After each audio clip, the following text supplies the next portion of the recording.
And hello, good people, and welcome to the Heaven Earth Church Podcast. I am the host and the producer of the podcast, Brad Miller, and we are about a church that has a mission to make a lasting impact in our community.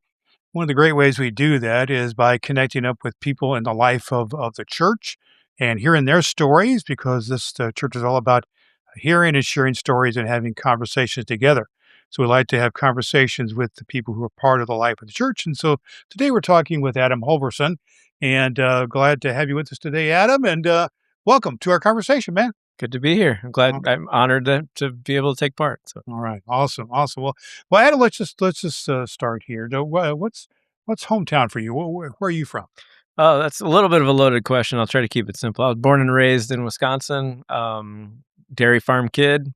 30 of my 45 years spent there. So Okay. that's real. When I think of home, more often than not, that's where I think of. So, Well, give me a nugget of life growing up in that small town in Wisconsin, dairy farm town. You said home life, brothers, sisters, parents, that kind of thing. yeah, I'm one of 5 kids. I'm the Okay. second oldest. I've got 2 sisters, 2 brothers, I had 2 parents. I'm grateful for that. Yeah, I mean, dairy farm life, it was good. It was honest. Not a life of excess by any means. A lot of hard work, but up early.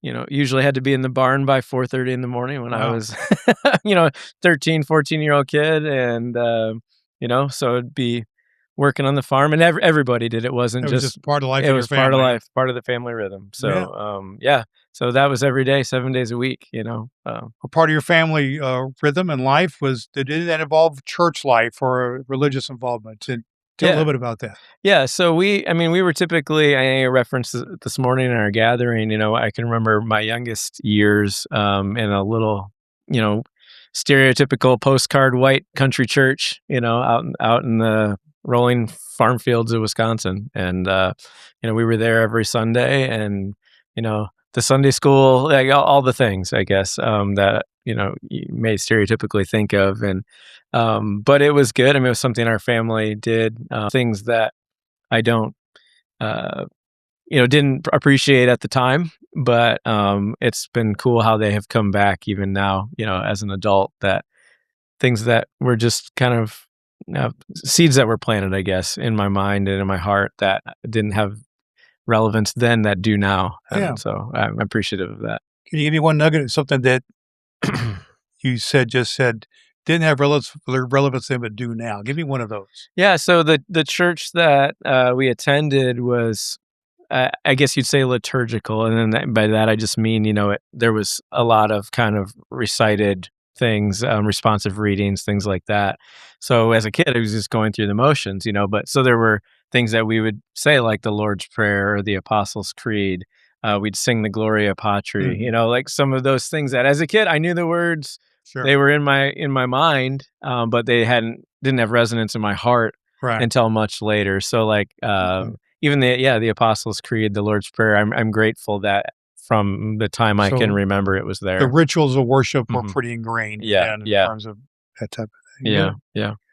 Well, tell me a little bit about how you kind of went from there into education, career, things of that nature. Yeah, I don't know that I had a ton of aspirations. I don't remember, as a young kid, like, oh, I want to be this when I grow up, kind of thing.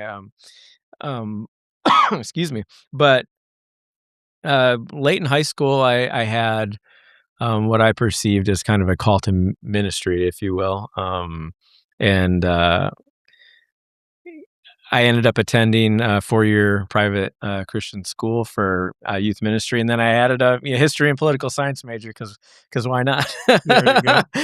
But and finished that degree of study, that path of study, and fundamentally, I just have a love of people, and I think that's even where the history and the political aspect of things comes into play. Like, I care about those topics from the perspective of how people are impacted, Yeah. and the story of history and how we see people impacted. So I've seen that dovetail. I got out of college, thought, I was going to work in the church, and ironically enough, ended up working construction. Okay. And I've been doing that ever since. Okay. So from the time I was about 20 years old until now, so almost 25 years, I've been in construction, and then involved in local church and regional church life, largely as a volunteer, but also, on official capacities at different Sure. points. But I want to get into some of that here in just a second, but just yeah. kind of but you basically got a degree in youth ministry and Mhm. political science Mhm. and of construction. Now you're kind of in the management sort of Yeah, so levels of construction now. Is that right? I'm a project manager for a construction firm based in Kansas. We have a regional office here in the Indy area. That's actually what brought us here, Okay. to this area. I didn't have any goals of moving to Indiana ever. Yeah. Nothing against Indiana, just wasn't a plan, I Right. guess. And yeah. And by us, you mean your family. So say Mhm. just a word about who Yeah. they are. Yeah, so my wife Emily, I believe she's been on the podcast before with you, Mhm. and she works and serves here at Heaven Earth as well. And then I've got 3 kids. My eldest, Natalie, is in college, and then Kaylee and Jamin are still here at home. Both Kaylee's in high school. Jamin is just about there. He's in 8th grade. So Really. yeah. Well, that's awesome. Well, tell me a little bit more. You mentioned kind of you were involved with church life, even in Hmm. your career in construction, so Sure. on. But you were pretty involved, weren't you? Tell me a little bit about some of the involvement you had in church life. I know you've been in music ministry and other things of Hmm. that nature. Hmm. So tell me a little bit about the involvement you've had kind of in church life Yeah, as an yeah. adult. So, well, when I went into college, I had in my mind that I was going to be involved in youth ministry specifically. I had a youth pastor growing up that just really had a big impact on my life, and I saw he stood up in my wedding, and I saw the influence and the care that he had in my life and a lot of my peers. And I love young people. I love that engagement. So even coming out of college, even though I was working construction, that was kind of, I guess, the paying job. And then I worked as a volunteer. Emily was on staff at a church then. This was the early 2000s. So I was actively involved with the youth ministry there the whole time we were there. And we moved to Wisconsin a few years later. Um, Again, I was still doing construction. I was a partner with my dad at that point. And we slowly began kind of processing through what it looked like to kind of engage in our community, but in a different way. We were feeling I don't know the word to use, the call, the leaning, the inclination to kind of step outside of the walls of the church and engage in a different way. And that began a journey of it was church planting, but really it was just like uh, facilitating community. And we found ourselves connecting with a number of other people that actually a lot of them had a level of disillusionment with church, maybe had some scarring and wounding from Right. experiences. And that was about a 7-year journey in southern Wisconsin, and we forged some really deep, lasting relationships with folks in that community who are just dear friends and became our family in a lot of ways. So Emily and I led that. We're both ordained, Okay. and so we didn't seek to leverage that, but that was just Right. part of So our you journey. were a pastoral couple, as it were, to this new Yeah, church plant or yeah, something yeah. that You line? could you could say that for sure. I mean, we I mean, were you led the community. yeah. Okay. Is that right? It started. I mean, we were the people involved from the onset in terms of Right. it starting, Okay. and yeah, So tell me one real joyful moment that came out of that. You mentioned you had some good people. mhm. Tell me about a moment, kind of an aha moment. Oh man, I think. Oh, that's a tough one. And there was a number of them, but I think probably the biggest aha moment. And keep in mind, I grew up in the church. Mhm. I I was understand. used to the structure and the format and all that. And I think when we started, we were kind of expecting that was the direction things would go, because it's kind of how we were trained. It's what we knew. And then I remember we had a public gathering space. We actually met in a bakery on Saturday nights, typically. Okay. That we had a good relationship with the owner, and she let us use her space. And she accidentally double booked it one night, and we'd been meeting there for a couple years. And she was like, "I'm so sorry.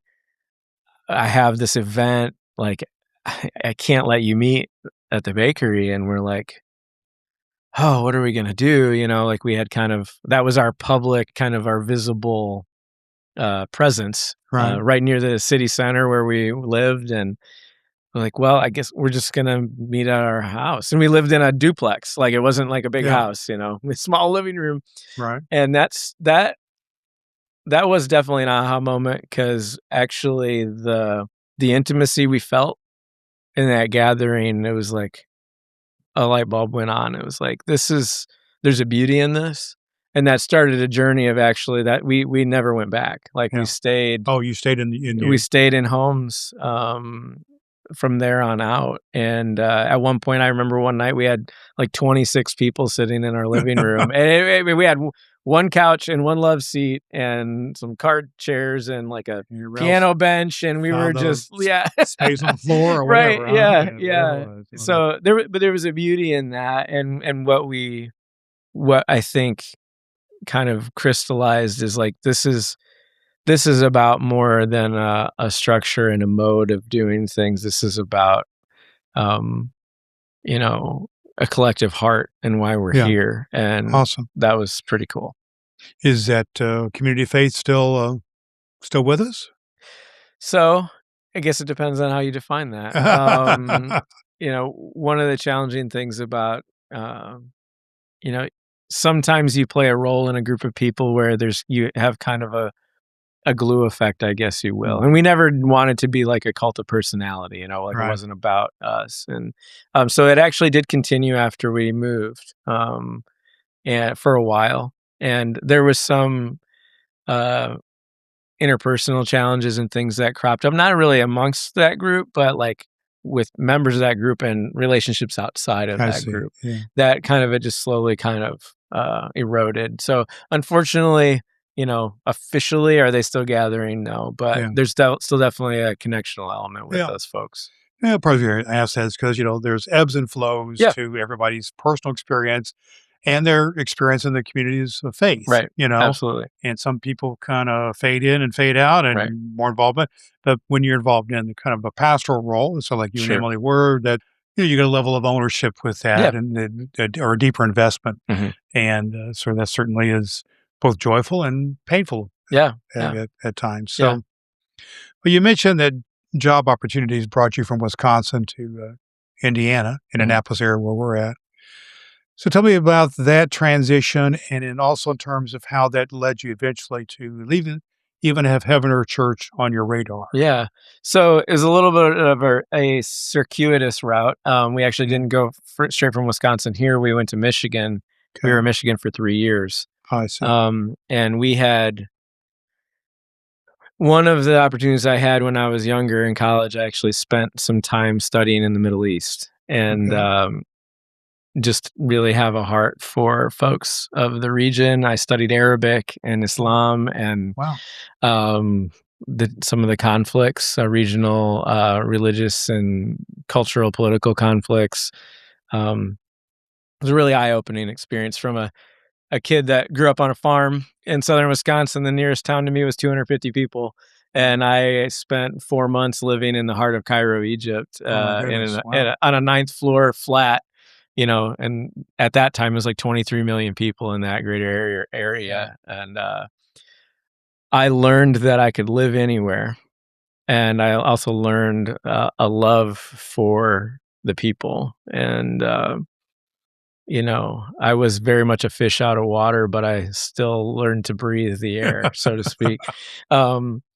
So fast forward. Before you leave there, the fish out of water thing and learn to breathe.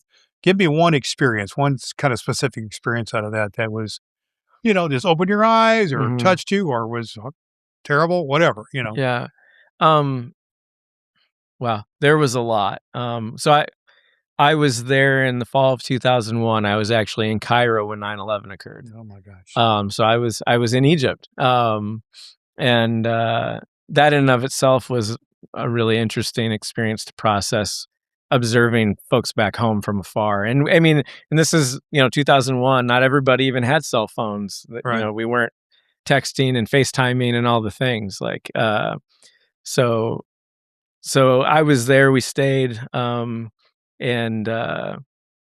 one of the things that we did Were with you and Emily married at the we time? were engaged. Okay. Okay. She was here in the States, still in college. It was my junior Another year. part of the dynamic, I'm Yeah, yeah, yeah. So it was lots of challenge with that too. It's hard being on the other side of the planet from someone you're engaged to and not being able to communicate well at all. Um, but so that was formative. Back to 9/11. I'm sorry. Yeah, no, it's all good. One of the things amongst the study and all of that, one of the things that was part of our abroad program is a service opportunity. And we were kind of just assigned it. So again, Cairo, huge city, huge metro area, and they don't have centralized trash collection. We put our cans out every morning, or not every morning, but once a week here, and Right. they're collected. And well, there's actually a group of people, and at the time, this community effectively was about 1 million folks, who they are the garbage collectors of the city of Cairo. And it's more, I would say it's almost more like a caste system, if you will. It's not like, hey, this is our job, like we signed on for this. They're like kind of born into it. Yeah, okay. And there's an area of the city that they live. And every week I went there and we worked in a school. And that was an eye-opening thing to behold, to just rub shoulders with young people and adults who that was their livelihood, their way of life. Their existence was definitely marked by that effort and they would wander the streets at night collecting garbage, and many of them lived you interacted with these folks, and they lived in a home, a room about this size, and had a garage door on the front, effectively, and they would bring the refuse into their space and sit and sort through it and figure out what they could use, what they couldn't use, what they could sell. It was, and so I learned about poverty. I learned about, So you saw real poverty real close. Yeah. And also too what it means to see the humanity in someone. And I was deeply marked by that, and the opportunity to spend time with them. And we were helping with some English learning and things like that, but really it was just getting to look into their eyes and getting to connect with them on a human level. Awesome. And that was humanity, and that is a really cool thing. Yeah. So what'd you do in Michigan? So we there was an opportunity that arose for us. This was during kind of what we like a ministry opportunity. Yeah, what we've kind of identified, here in the West is like the Arab Spring or whatever. It was that kind of stretch of time, mid 20-teens. And so in 2018, we moved to Dearborn and joined kind of a parachurch organization that was just starting. And we were working with the Syrian refugee community because there was a pretty significant influx of refugees. So the folks that we were working with had experienced war firsthand in Syria. And so we were walking alongside them in different ways. Whether a lot of it was just trying to help them assimilate to life in a home that they hadn't chosen.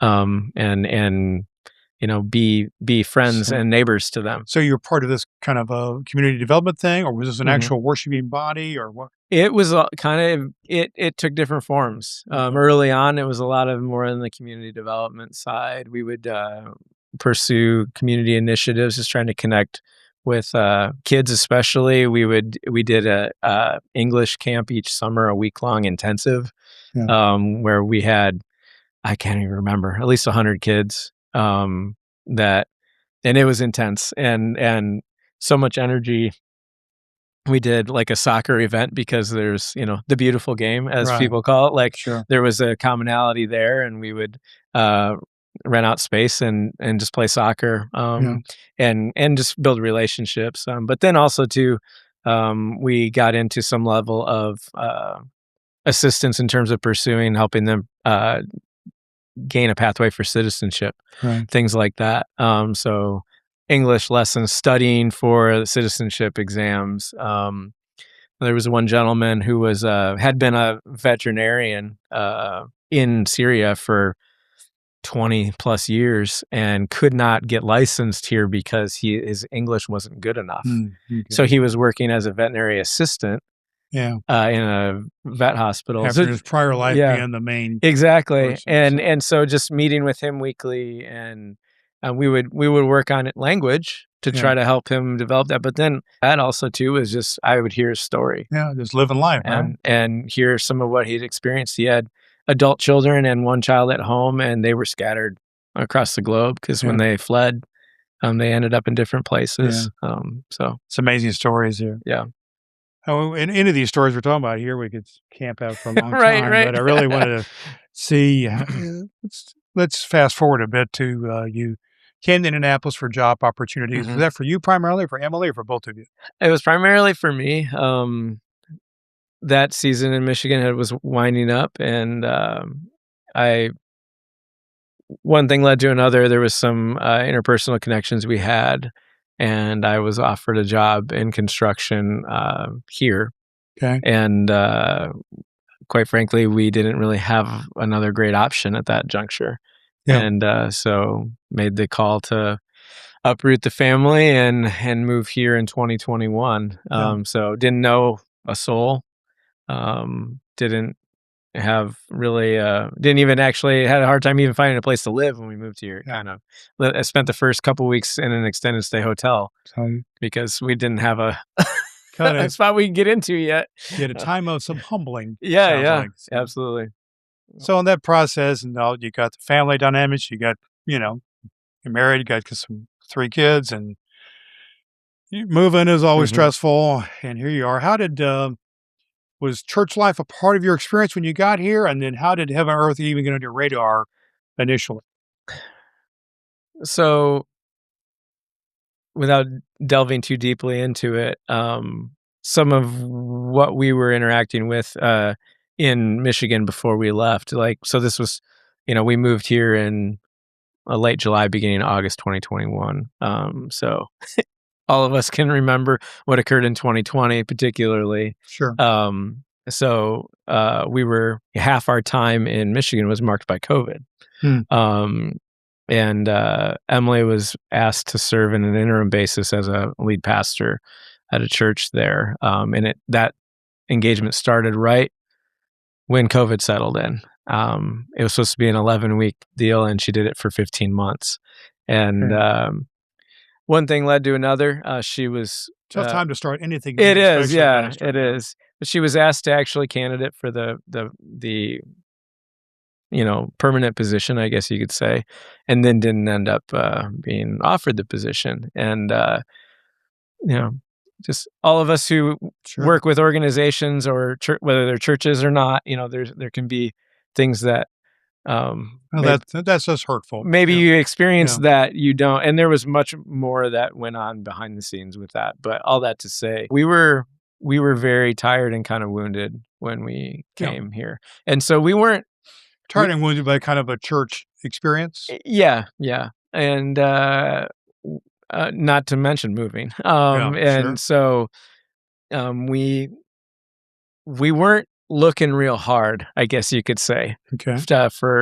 We needed to breathe, and honestly, and we did kind of try to attend some churches in the area, and just we weren't feeling it. So we had the better part of a year where we didn't really do much with when it came to church. I mean, there's faith was still there, but we were also trying to sort through and process some things.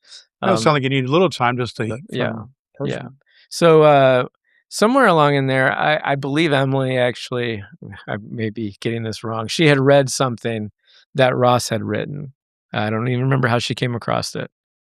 And it just kind of got her attention, like, you know, what is this church? Who is this pastor? This is kind of a different, seems like a different heart speaking behind this than one that was appealing. And so we came, and I want to say, I'm trying to remember, was it 2020, the beginning of 2023? Yeah, I believe that Emily and I came in just in person and checked it out, and that kind of started. Yeah. Well, tell me Yeah. then, you came right at the beginning of 2023. First impressions. Yeah, I think the thing that struck us was, well, I should say us, me. I'll say me was Right. the it was an intimate setting, but it was also like relaxed and personable. Definitely not stuffy, definitely welcoming, not overbearing, not like the, "Hey, good to meet you. Yeah. We're so," like you can't hardly, Suffocating. Yeah, right. It wasn't like that, but it was just like our presence was valued, and we were welcomed, but we also had space to approach kind of from where we were. And obviously, where we were at that point was trying to sort some things out and had some wounding. And so I think being able to engage in that space, it was actually really good. And even the conversational tone and how we have our conversations Right. on Sunday morning was always like, honestly, it harkened back to our time in Wisconsin with the community that we had developed there. It actually felt very, very similar. And so there was a sweetness to that that we discerned, I think, was palpable even from the start. So was there kind of a point of just kind of checking it out, and then and after a while, was there kind of I use this term aha sometimes, but kind of an aha or kind of something that clicked, okay, we're not only just checking this out, this may be just the place for us. Sure. Was there any specific instance or moment or thing that you can remember along that line? Honestly, I think a lot of it, I mean, it didn't, it had to do with Emily and I, but it also actually had to do with our kids. Okay.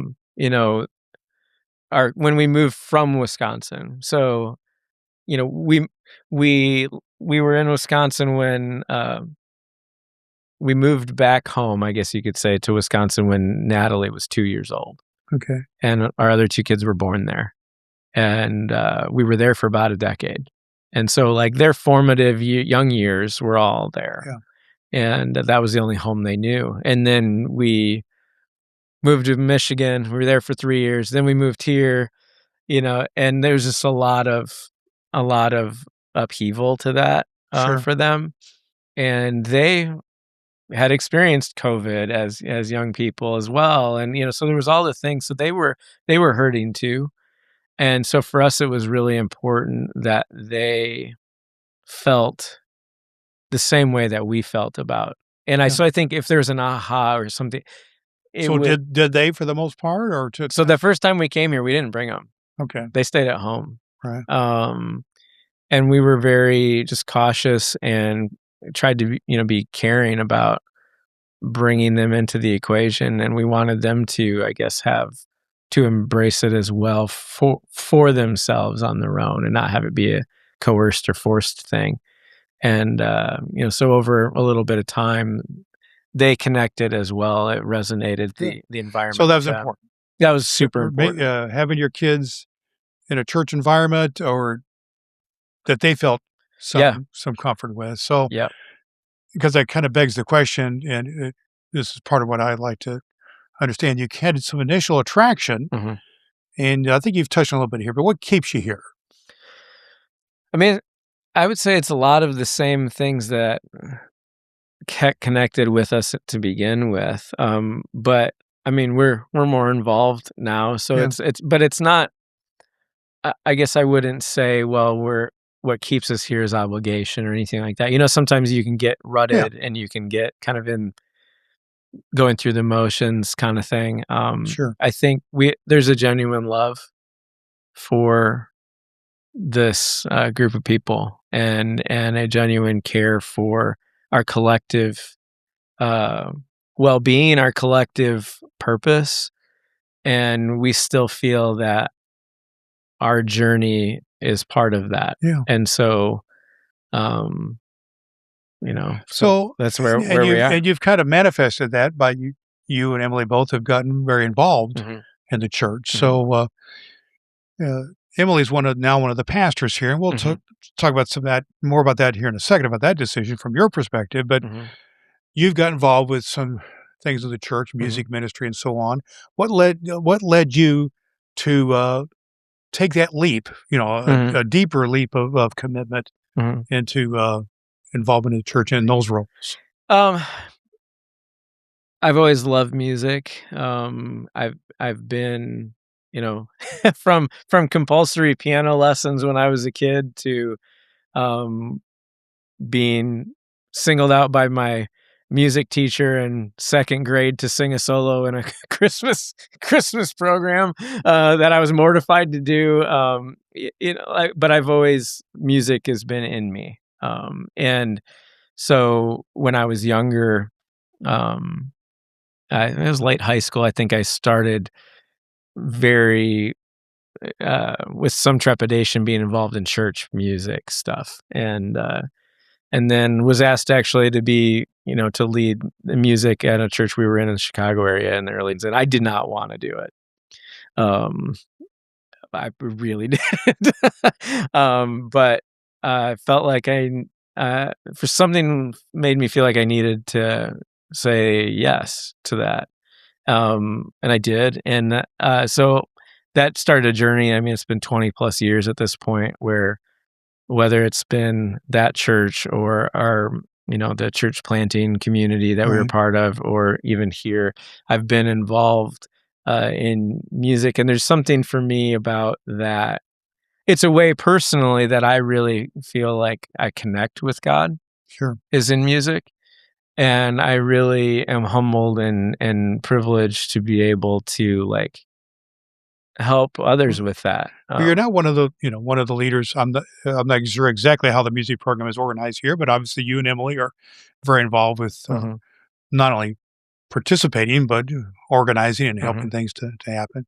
But there's a pretty significant difference. I'm a former pastor, and I know there's a pretty big difference from going from the pew and checking things out to get involved and committed, attending, and then to get up on stage and performing. And so that seemed like that was a pretty significant time for you, and maybe you and Emily both, to move to be on stage. If that felt like a big step. Yeah. Particularly coming out of the season we had come out of. Right. Because I don't think either one of us were in a hurry to, we're real anxious to hey, we want to take, that kind of role or whatever. Sure. So, honestly, it came slowly and from the standpoint of, I think we both had hesitation. But we also both love the church. And when I say the church, I mean people that are, fellow sojourners, that, and it's we feel like those are elements of who we are in terms of our heart for people and our heart for God. And so I think at some point, you just reach that point where it's I feel like this is something I can offer. Sure. To the community. Tell a little bit about, and at this point, I know you've been very involved with the music ministry, and you lead worship in that setting. And tell a little bit of what you see as really some of the good things about our music program, and maybe vision moving forward. Where can this go? Well, I mean, I don't lead that effort, but I obviously am involved in it. I think some beautiful aspects of it are just the relationships that are there. Again, music, I feel like, is something that I really connect with God in that space, but actually also other people. And there's something pretty beautiful about when you combine all of those. Yeah. So just some of the relationships that I've forged with folks who are part of that, I really value. And I like to think they do too. I think they do. But so I love that. I think that's a great thing about we're not about performance. We're about, as far as music is concerned, we're about engaging in music together as a community. Yeah. So we might help facilitate that, but we're doing it together, everyone in the room, and I feel like that's really our heart in it. And I think if you're in the room, I guess I don't watch online a lot, but because I'm usually in the room, but I feel like when you're in the room, I feel like that there's a sense of that, which is, I think, part of who we want to be. It's not us and them. It's not, leader, follower, performer, observer. We're not here to entertain. We're here to engage together. And Good. that's the one thing I think about with us is the heart. Part of what the heart is kind of what I wanted to touch on there with you about that. It's Sure. so important in my perspective as a former senior pastor. There's many different types of musicians and performance type people, and some of them are really focused on kind of the me thing, the performance thing. Yeah. That's musicians, that's artists, to some degree. But it's so important in worship to have that sense of worship to honor God and to serve others as opposed to self gratification. And I think I've seen that in our music program, and I appreciate that. Kind of leads me to something I ask almost all of our guests here on the HeavenEarth Church Podcast. One of the things that's said around here quite a bit, and it's on the website and some other places, that if you feel like you don't fit church, you fit here. Sure. Do you think that's true? And if so, how? I mean, short answer, yes. I do think that's true. That's one of the things that I feel like Heaven Earth has a kind of a sort of gravity, if you will. But I think that gravity at the center of it is the heart of Jesus. And that is like all are legitimately welcome. Like as I've gotten to know different folks, I mean, there's lots of different kind of backgrounds and worldviews and experiences represented.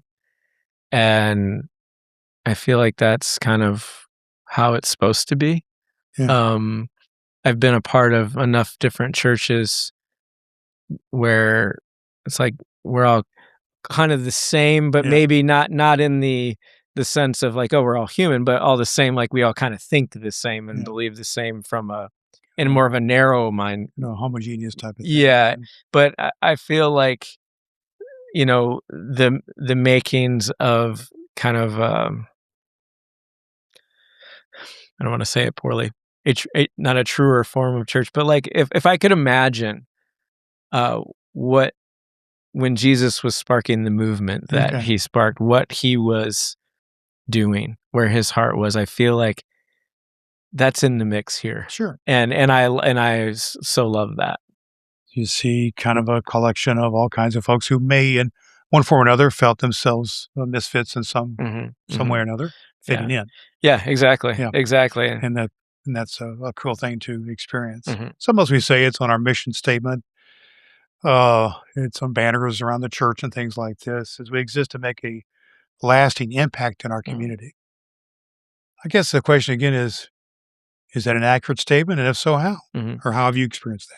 Well, there's multiple questions there. Oh, sorry. No, it's all good. I think it's an accurate statement for sure. I also think it's important to remember that that's not you don't achieve that by means of a formula. Like it's a living, breathing kind of organism of trying to, we talk about heart. We talk about the heart of Jesus. Like that's an organic kind of earthy kind of picture in my mind. It's not a machine. Yeah.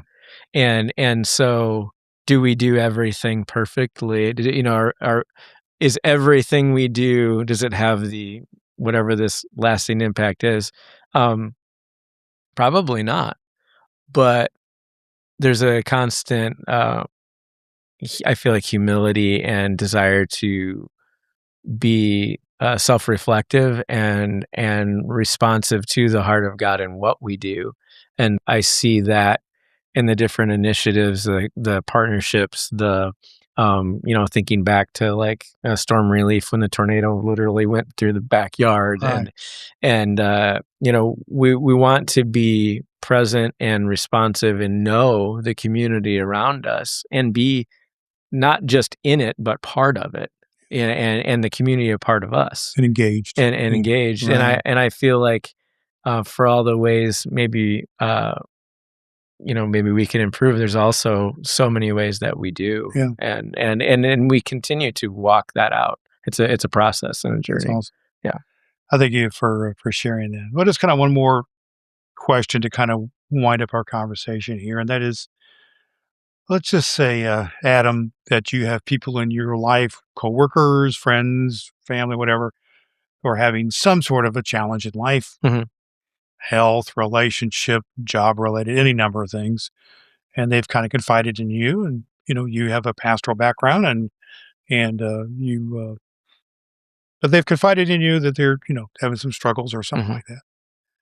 Do you feel like a part of a response to them could be, HeavenEarth Church might be a place Mhm. for you to at least explore uh, with me what's going on in your life? Mhm. I guess what I'm saying, would you feel comfortable inviting such a person to HeavenEarth Church? Oh, absolutely. It's funny, as you were kind of framing that question, I see people in my mind. Now, the people that I'm seeing are actually people that don't live geographically near here, but the kind of person like that. When I say, actually, that sounds like a narrowing statement. Actually, I think anyone, um, you know, I would feel comfortable, Yeah. inviting here. But some of the folks that I'm thinking of have had struggles with Yeah. addiction, have had struggles with family relationships, abuse, and so I think about some of our connection and Heart for Recovery, and just some of the people that I've gotten to know here, who that's some of their story. And so I guess when I think of that, I think, is this a safe place Safe. for Yeah. them? That's kind of what I'm getting at. And I Feel think safe. absolutely. Not everybody feels safe in inviting people to church. Sure. Yeah. Because they feel their Yeah. judgment and any number of things. Mm-hmm. Well, let's just close it with this. Adam, this podcast and this Mm-hmm. is used as a tool to help people check out HeavenEarth Church. Mm-hmm. So what kind of things would you just want to share maybe with someone who may be checking out the church and maybe somehow feel disconnected? Maybe they just kind of moved to the community like you did a few years ago. Mm-hmm. What would you say to them as terms of the HeavenEarth Church, what it's all about, and how they might want to at least come check it out? Well, if you're asking me to recite purpose statements, I'm not good at that. I'm not good at No, that's not, I'm talking about your heart. Right, yeah. I think for me, what it comes down to is, like, you can come and be part of this group of people and be you. Mm. I think that is very reflective of who God is. Yeah. And so, like, if you want to, you might even not even know if you want to connect with God. That might not be on your radar. You might be just thinking, well, I need to go to church, or I need a group of people or whatever. Like, that's a great starting point, because like you can join us and be you. And that's good. And I think, man, cool stuff happens when you can be part of a community where you can be yourself and be accepted and loved and cared for. Love what you're saying with that. Yeah. Cool things can happen when you're allowed to be you. Mm-hmm. So I love that. Well, Adam, thank you for being our guest here today on the HeavenEarth Church podcast, and it's been a pleasure being with you. And Likewise. I just want to share with the folks here, if you do choose to check out HeavenEarth Church and you come to either one of our worship experiences, 9:30 a.m. Eastern Time on a Sunday morning here at Main Street, Whiteland, Indiana, or online on YouTube, or on recordings on YouTube. It's a live stream, and he's also part of the team that helps the live stream to happen and things of that nature, the technological piece. He's part of the only people you'll see involved here in life in the church, maybe up front playing guitar, and maybe at the back making sure everything sounds good and things like that. He's one of the many people you meet here at HeavenEarth Church. We hope that people will come experience that. My name is Brad Miller, the person and producer of the podcast, well, you can come and check us out. Check out Heaven Earth Church. You can find us at heavenearthchurch.org and check us out to be a part of a church that exists to make a lasting impact in our community.